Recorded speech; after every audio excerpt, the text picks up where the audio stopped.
بسم اللہ الرحمن الرحیم، السلام علیکم ورحمۃ اللہ وبرکاتہ۔ ایک منظر میں آپ کو بتاتا ہوں کہ اس منظر پہ آپ توجہ کریں۔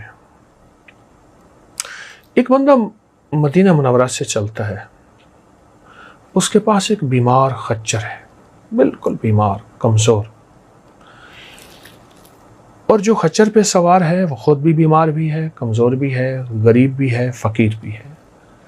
یعنی دوسرے لفظوں میں مانگتا ہے کہ اس کی مدد کی جائے، اس کا ساتھ دیا جائے، اس کی یاوری کی جائے، اس کی جیب میں کچھ ڈالا جائے۔ اور اس کے پاس اتنا نہیں ہے کہ وہ کسی غریب فقیر کی مدد کر سکے، اتنا نہیں ہے۔ وہ خود مدد کا طالب ہے لیکن سوال نہیں کرتا، بالکل سوال نہیں کرتا۔ اور وہ مدینہ منورہ سے چلا ہے اور اس کی منزل نجف ہے، وہ علاقہ ہے، اس کے ساتھ ایک گاؤں ہے، ایک بستی ہے، وہاں رہتا ہے۔ مدینہ میں کیوں آیا تھا؟ مدینہ میں جو مدینہ کا گورنر تھا، اس کے دل میں آیا کہ اس کے پاس جاؤں اور کچھ مدد طلب کروں۔ آیا، کئی دن رہا۔ گورنر کو ایک دفعہ اس نے مسجد نبوی میں دیکھا، لوگوں کی فریادیں سن رہا، حکم جاری کر رہا۔ جب دیکھا کہ ایک طرف گورنر کو، ایک طرف حضور کے روضوں کو دیکھا، احساس ہوا کہ حضور کے روضے کے سامنے اور حضور کے سامنے میں اس گورنر سے سوال کروں، دکھ ہوتا ہے، میری حیا، میرا شرم گوارا نہیں کرتا، کیوں سوال کروں؟ پھر جرأت ہوئی کہ میرے پاس کچھ نہیں ہے، فقر ہے، غربت ہے۔ یہ گورنر ہے اس لیے کہ غریبوں کی داد رسی کرے، غریبوں کی فریاد سنے، غریبوں کی مدد کرے، اور جو مدد کے طالب ہیں ان کے احساس کو اپنا احساس غم سمجھے۔ پھر ایک بار پھر موقع ملا، پھر حضور کا روزہ یاد آیا۔ اسی کشمکش میں اسے پورے 40 دن گزر گئے، اور پتہ نہیں کیسے اس نے پیٹ بھرا، اور اپنے خچر کا پیٹ کیسے بھرا، اور کتنے مہینوں کی مسافت کے بعد وہ پہنچا تھا۔ کوئی گھنٹوں کی مسافت، کوئی منٹوں کی مسافت نہیں تھی، اور ایک آس لے کے آیا تھا کہ مدینہ کا گورنر ہے، اس کے پاس جاؤں گا، کچھ مدد مل جائے گی، کچھ 4 دن سکھی گزر جائیں گے، کچھ زندگی میں سہولت مل جائے گی۔ آخر مایوس ہو کے اب یہ مدینہ سے واپس آ رہا۔ یہ اس کا پس منظر جو میں نے عرض کیا اس پردیسی کا، مختصر سا، ورنہ اس کے 40 دن پتہ نہیں کتنی تنگ دستی، کتنی تکلیف، کتنے مسائل میں گزرے ہوں گے۔ اب وہ واپس آ رہا۔ واپس آتے آتے ایک جگہ، ایک کاروان سرائے ہوتی تھی، سرائے ہوتے تھے جہاں پردیسی مسافر لوگ آ کے ٹھہرتے تھے۔ اب اس کے پاس پیسے تو تھے نہیں کہ یہ سرائے میں، لیکن سرائے کے ساتھ ایک جگہ کچھ خچر بندھے ہوئے تھے، اور ان کا بچا ہوا گھاس پڑا تھا، چارہ پڑا تھا۔ اس نے اپنے خچر کو وہاں چھوڑا۔ خچر کو کئی دنوں کے بعد اچھا پیٹ بھر کے اور اچھا کھانا ملا، لیکن اس کو کھانا نہ ملا، یہ بھوکا تھا، اوپر سے سخت سردی تھی، اور سرائے کے ساتھ جہاں روٹی پکتی تھی، اس تندور کے ساتھ رات کا وقت تھا، یہ سو گیا اور اپنے آپ کو اس میں سمیٹ لیا کہ کچھ تندور کی، کچھ وہاں اس میں کچن کا ہوں جہاں کھانا پکتا، اس کی گرمی کچھ مجھے۔ لیکن رات کا وقت ہوا، تندور کی گرمی ختم ہو گئی اور سردی اپنے جوبن پہ پڑی۔ اس کا جسم اکڑنے لگا، اٹھ کے بیٹھ کے سکڑ کے بیٹھ گیا، اور اس کے منہ میں سے ایک لفظ نکلا، واللہ واللہ ثم باللہ، واللہ ثم باللہ۔ مولا میں کہاں جاؤں؟ اب کس کا راستہ؟